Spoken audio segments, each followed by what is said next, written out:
Hindi pwedeng hindi magsalita yan. Magandang gabi, bayan.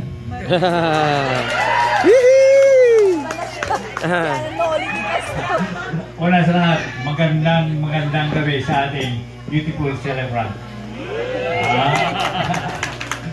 Alam mo, hindi ko akalain na si Helen magiging 65 ang edad. Kasi ang tingin ko sa kanya noon, very weak. Nung malit pa siya, bata pa siya. Sabi ko, paano kaya tumabuhay si Helen? Very weak. Kung nabubuhay pa si Manoy, ako, pasensya ka na.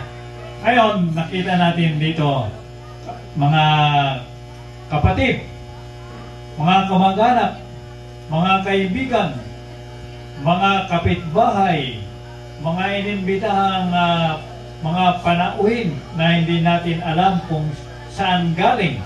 Ang alam ko galing sa Dubai ito. Kaya Helen, happy birthday. Thank you. Ngayon, sa aking mga kapamilya, hindi ko akalain na tayo mag-ipon-ipon, magkita-kita, magbuklod-buklod dito. Ngayon ko lang nakilala yung aking mga pamangkin.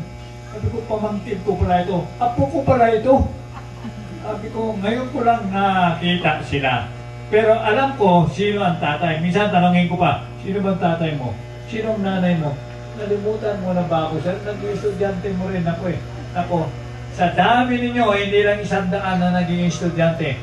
Pati pangalan, mukha, minsan hindi ko na matandaan. Magbati sa akin, sir, di mo na ako nakikilala.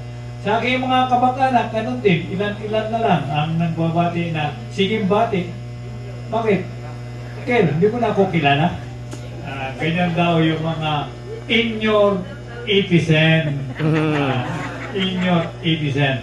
Senior citizen sa edad, pero ang utak, hindi senior citizen. Yun ang aking bentahe sa inyo.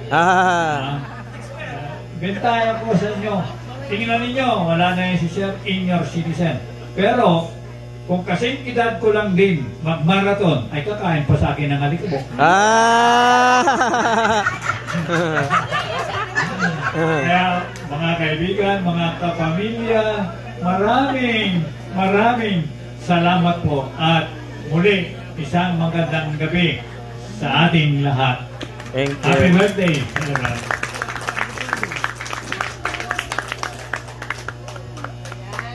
Iba rin talaga ang legend of the Blue Sea. Okay, so isa